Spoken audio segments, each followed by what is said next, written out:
Welcome back to Man from the Mist. For those of you new, my name's Barry. Remember our Colchester lathe that we bought? That I said I wasn't going to take the bits, and well, I lied. We're going to take the bits. Right, quick little add-in bit with the lathe. So we've now got the lathe operating off the controls. Let's have a look up here. We've got, so this has got to get all tidied up again, right? Turn our inverter on.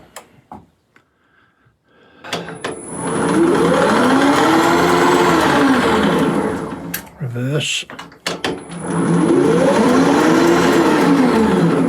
Forward. What we've done there is we ran some control wires from the inverter, from the remote control input side, down into the lathe. We disconnected the original start switch and the reversing switch, the rotary reversing switch, which are on the back of the lathe, and we put in our wires for the remote control, so the lathe becomes its own remote control. So now what we can do is start and stop it from the machine itself. I did find something else. A little anomaly with this lathe for some reason.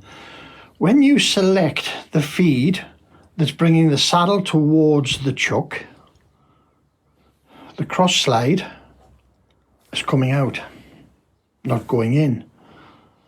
But you'd expect to be able to, you'd expect when you're cutting to cut in that direction and in that direction in the same operation. Stop the lathe to change the feed of the direction of the lead screw. For some reason this one doesn't do that. Not on, the only thing I can think of is that someone's been in and they're putting a left hand thread in there as opposed to a right hand thread. So that when you engage the feed, it's operating that way when you engage the feed, which is pulling the top slide, the cross slide out. So I don't know why anybody would do that, not unless it's had a problem with that thread, with that screw, and the only replacement they could get was the screw and the nut on the opposite hand. God only knows. Anybody out there that does know, let me know. And then we'll both know, won't we? So this little lever that reverses the direction of the lead screw for the feed system, in here is missing. It's like a spring washer and a washer, hence it does that. But if you tighten it right up on here, it all locks up solid and you can't select anything.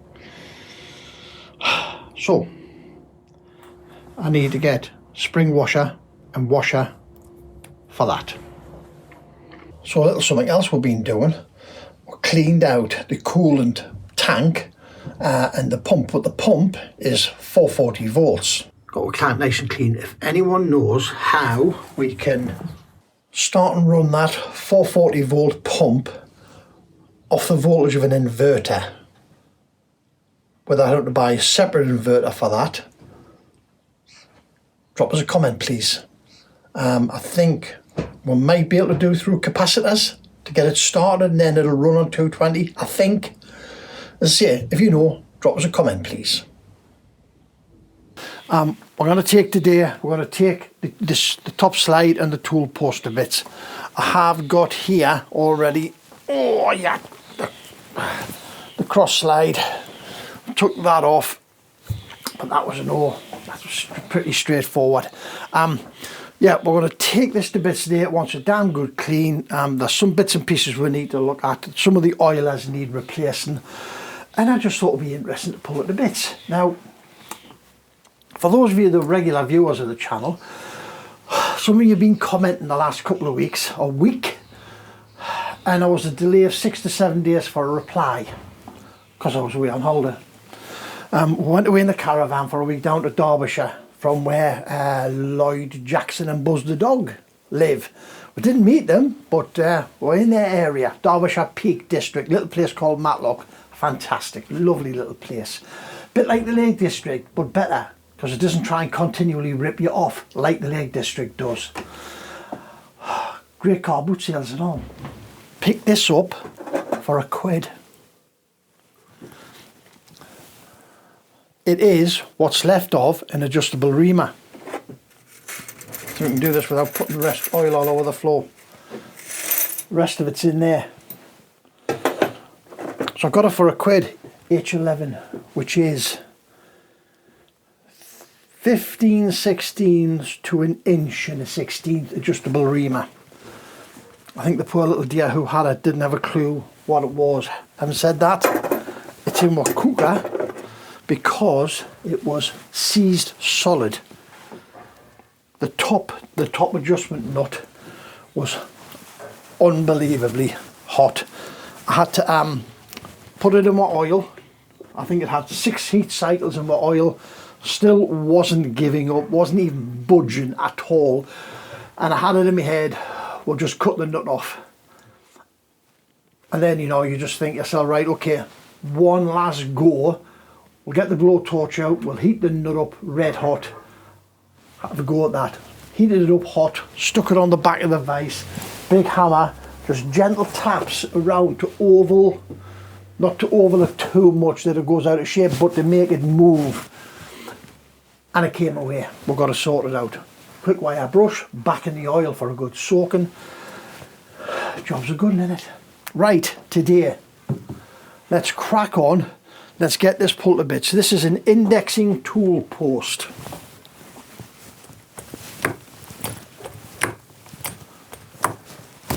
And then it locks up solid. And as you see here, someone has been a bit exuberant with the hammer. Yes, they've been whacking this down tight instead of adjusting. That's an adjustment in here instead of making the adjustment so that when you tap it, it locks up solid. They decided just to keep whacking it with a hammer. But never mind. So I'm going to get sorted out and get a good clean. Right. So take this to bits today. Couple of Allen keys. Little pokey stick. I've already pulled out the oiler because, as you can see, it has seen better days. This is out of the tool post itself, out of here. So, as I say, 2 Allen keys, a socket, 11/16 socket. So, and our trusty pre-used zippy bags. Put everything in. Okay, so before I take this to bits, let's put that into the indexing position, which is there. So we know where everything is when we take it to bits. We can see, because there's a timing to this, right? It matters where this spindle is in relation to the pole inside in order to get that to happen, because it pulls a pin down in the outside corner here to allow this to index as well. Okay, let's remove the cap.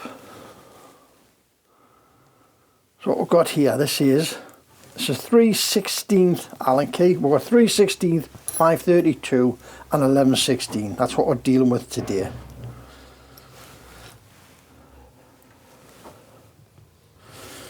Just splined on. The adjustment nut and collar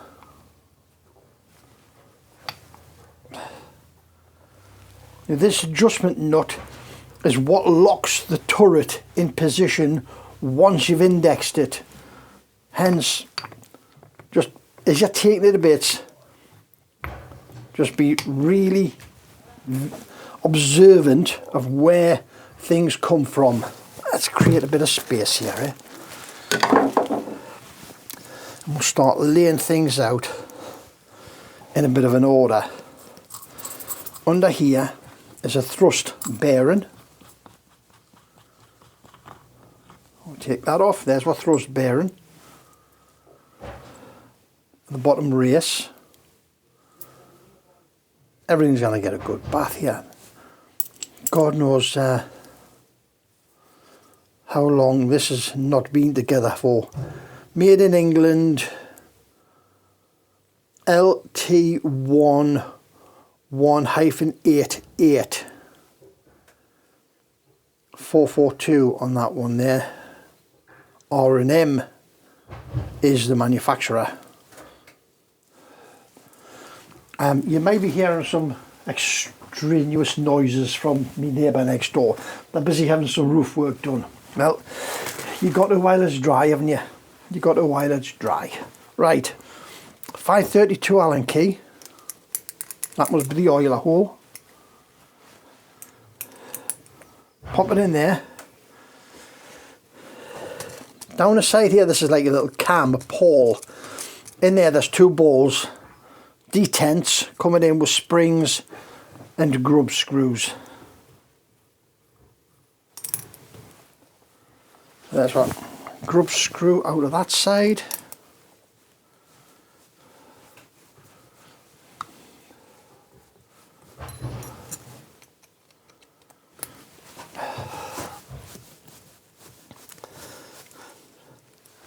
Grub screw out of that side. Now lift the tool post off. These two balls might drop out, they might not. Wait and see.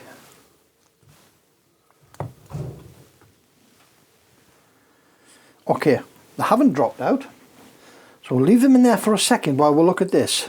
So we've got here indexing ball, locating spring, popping at that hole. This is the locating pin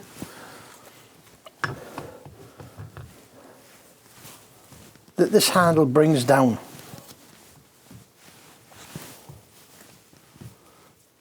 So when you come to index it, you pull it round, it drops the pin, and then as you push it back, because we'll see it in it. Right, let's whip these out of here. We'll just push. Will it get through that way though? One went that way, one didn't. Spring.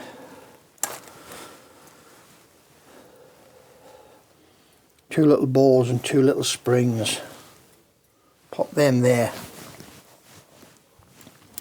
Right, as you can see, we've got 4 indexing positions, and while one sits on the ball, the other one sits on the locating pin. And that's what keeps the turret in place, but you then have to lock it down by turning the handle, because this centre piece is on a rising thread in there.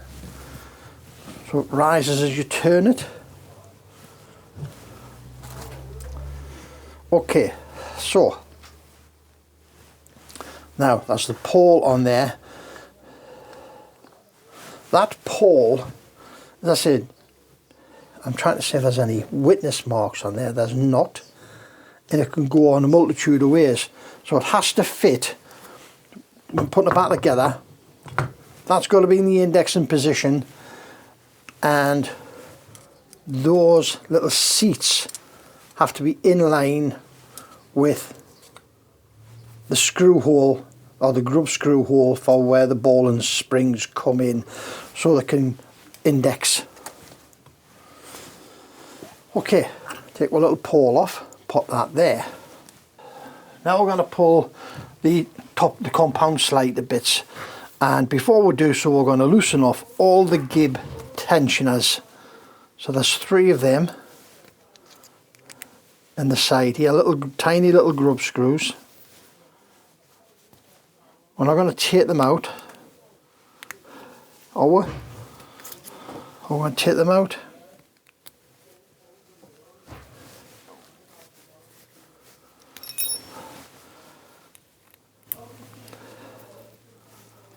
So back all them off. So there's loads of play in the system. There are 3 cap heads in the slide itself. One here, and one here. So 532. And we're going to take these out.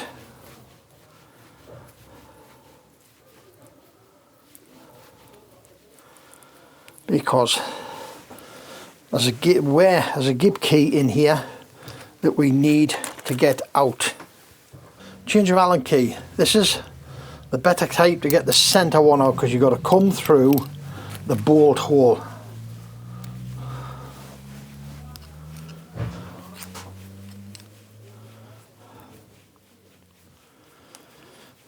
And there we are. Come through the bolt hole, undo that.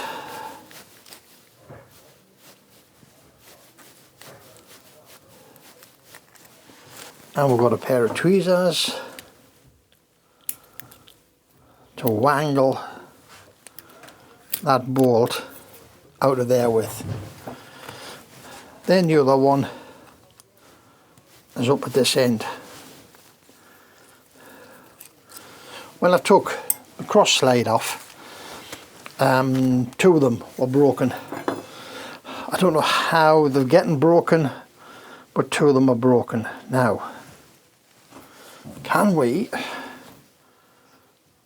might be able to slide that out of there, or we might not. Not matter. No, it's still a bit tight. Okay, next thing we're going to do, we're going to remove our little handle, 11/16 socket.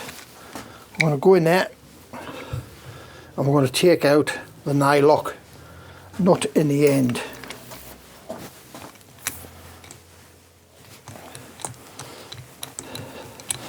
It's not really tight because it's used to set up or take out some of the play in the handle here. So we'll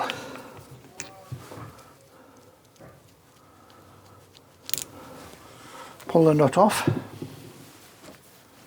This handle's splined into here. Take that off. We need to, everything's going to get a good bath and a good wash. Right. In order to extract the screw, I'm going to take those 2 cap heads out of there.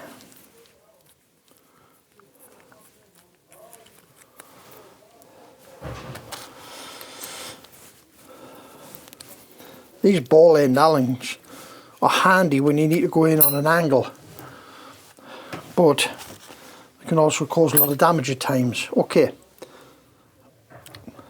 take off the collar.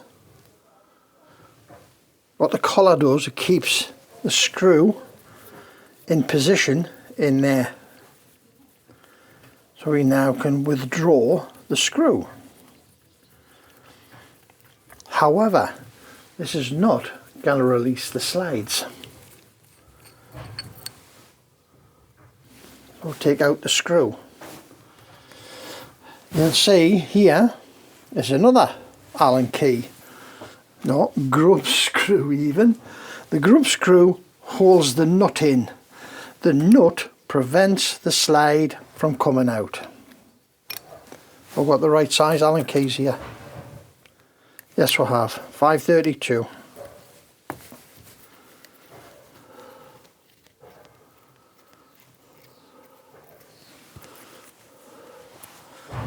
Okay, so now we should be able to get into there.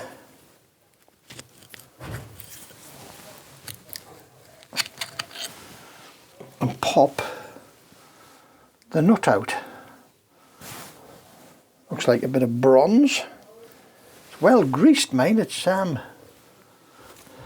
well greased. Now we should be able to get the slide out, because there shouldn't be anything else holding it in except crap. There's a lot of crap in there. All minging. Now our key's moving. So let's take this other way.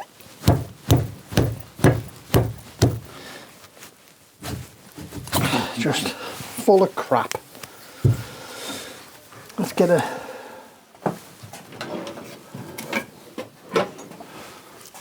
soft mallet.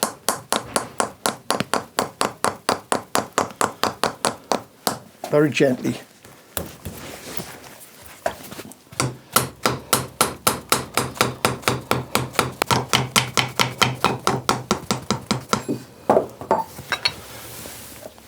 And there's our gib key. Good job I got rubber mats on the floor on it. Look at the amount of crap that's in there.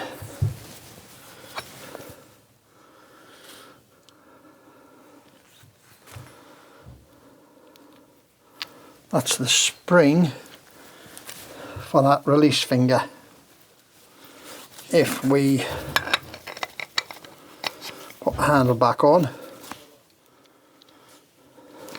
that's, put my finger on the spring,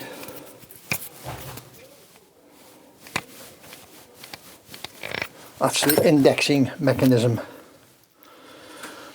which we will take out. So we don't want to lose anything.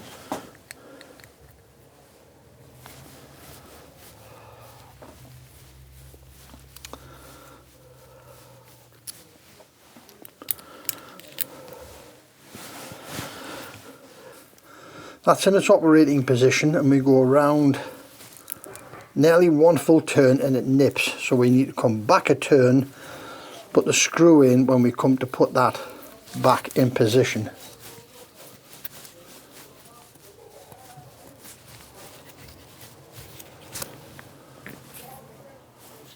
This is going to come out.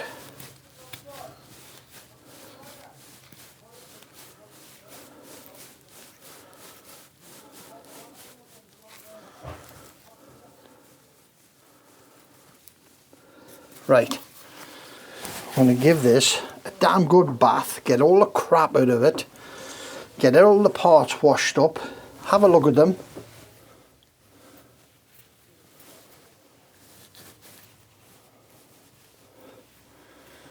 and see what fettle we're in. That thread doesn't look half bad at all, other than just simply wanting a bath. Okay, that's it for this video. Quick little video taking this to bits. When we come back, we'll be putting it back together. It's going to get a good bath, everything's going to get sorted out. I'll look into that, whether we can get that out or whether that is it. But that seems to go tight there, but we'll see. And realistically, does it need to come out? Probably not. It just needs to have a good clean. Right, spindle did come out. Had to dig about in the muck. There was a circlip on the bottom of that shaft. Pop the circlip off, you look there, it's not exactly the best circlip groove in the world. It doesn't even cut right through there to the bottom of the splines. But you remove the circlip and just unwind it, and that comes off as you unwind it. I did put a tiny little light, see if I can find it, there.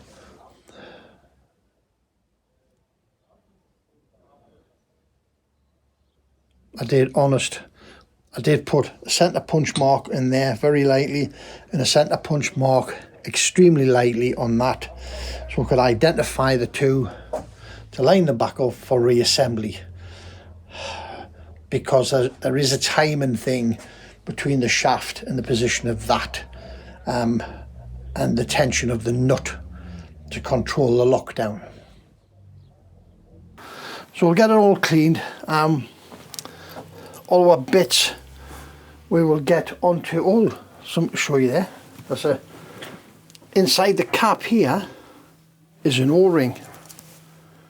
A bit of a like a dirt excluder. But we'll leave it, we'll give it a wash so we can see what's going on. Oilers in, set it all back up, give it all a good sorting out, get it back to work. Alright. Right guys, thanks very much for visiting. Hope the video has been useful. As I say, in the minute, with the weather being so good, we just wake up in the morning and go, you know what, let's go for a week somewhere. So, if you haven't heard from me in a week's time, it's probably because I'm away. Thanks very much for visiting. As always, your time is greatly appreciated when you come visiting us, stripping our lathe out. We're going to give it a clean, get it back together, do some cutting with it, aren't we? Right, thanks very much. Catch you in the next one. But remember, don't overthink it. It's only nuts and bolts. Catch you in the next one. Ta-ra now.